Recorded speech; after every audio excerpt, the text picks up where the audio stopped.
Assalamualaikum warahmatullahi wabarakatuh. Hai Hai teman-teman. teman-teman, perkenalkan nama saya Naufal. Nama saya Abel. Baik, hari ini kami akan membawakan tema tentang penyakit kronis hukum agraria dalam bidang investasi pertanian. Dan kenapa Mas Abel hari ini kita membawakan tema tersebut? Karena dengan tema tersebut kita itu tertarik untuk membahas persoalan tersebut karena persoalan tersebut itu banyak sekali terjadi di negara kita seperti kasus-kasusnya di dalam investasi pertanian khususnya. Jadi teman-teman selamat menyaksikan ya.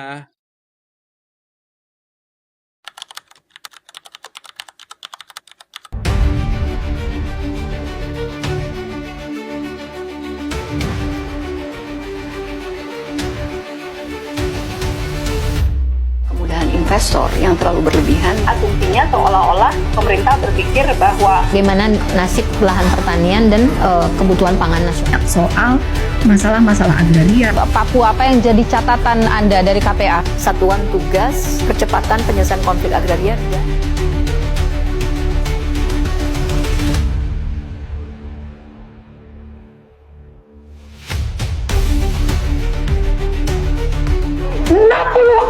Tahun lahirnya Undang-Undang Pokok Agraria yang memandatkan negara ini untuk menata ulang struktur agraria di Indonesia.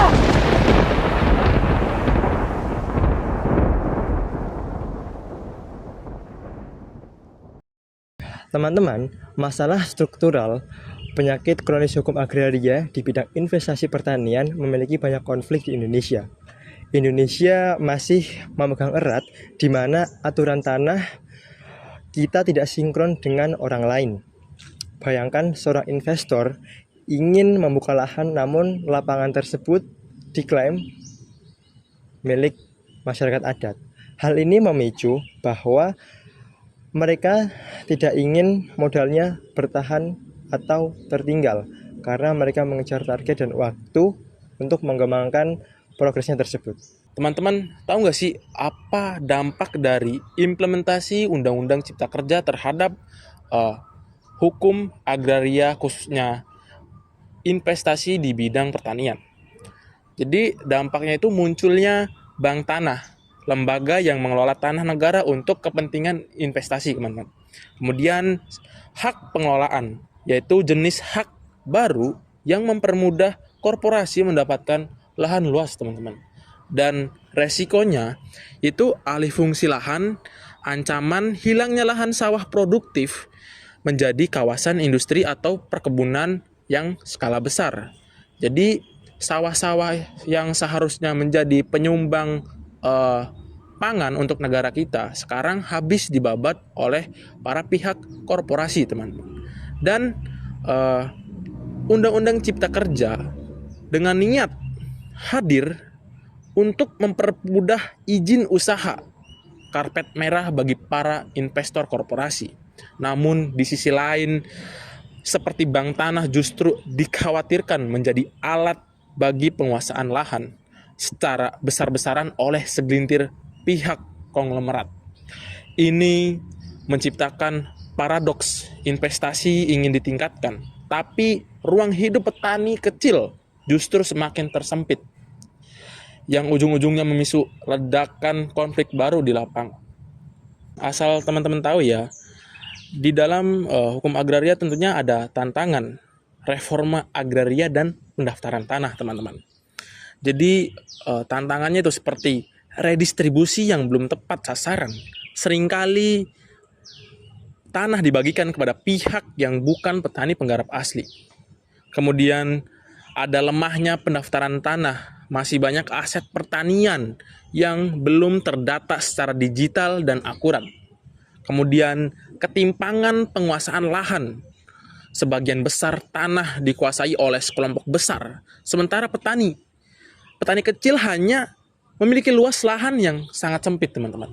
Dan pemerintah sebenarnya itu mempunyai program reforma agraria untuk membagi-bagikan tanah kepada rakyat. Namun masalahnya adalah akurasi data. Seringkali salah sasaran, di mana tanah justru jatuh ke tangan orang yang punya berpengaruh, bukan kepada petani yang benar-benar membutuhkan, teman-teman.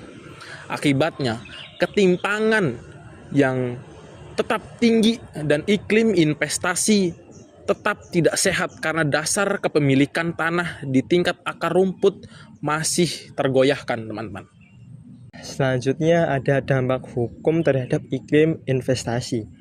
Jika hukum agraria kita masih mencarut-carut, terobak-abrik, dan tidak memiliki kejelasan, investor lebih memilih menanam modalnya di negara lain yang jaminan hukumnya itu lebih berat seperti Vietnam atau Thailand dan sebagainya.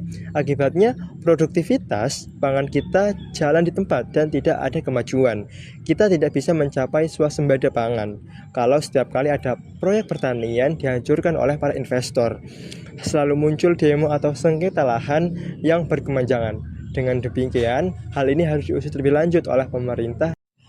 Teman-teman, sampailah di akhir di mana kita sudah membahas dampak struktural, implementasi, dan solusi, di mana kita menarik kesimpulan bahwa kepastian hukum adalah nafas bagi investasi, di mana tanpa pembenahan yang jelas pada akar masalah agraria, yaitu keadilan kepemilikan dan transparansi administrasi, investasi di sektor pertanian akan selalu dibayangkan oleh konflik dan berbagai demonstrasi. Pembangunan berkelanjutan hanya akan bisa tercapai jika kepentingan investor dan hak-hak petani dilindungi secara seimbang oleh pemerintah dan masyarakat itu sendiri. Baik teman-teman, mungkin sekian video yang kami buat atas penjelasan-penjelasan tentang hukum agraria di bidang investasi pertanian. Semoga dengan adanya video ini teman-teman bisa mendapatkan sebanyak-banyaknya manfaat. Mungkin sekian dari kami pamit undur diri. Wassalamualaikum warahmatullahi wabarakatuh.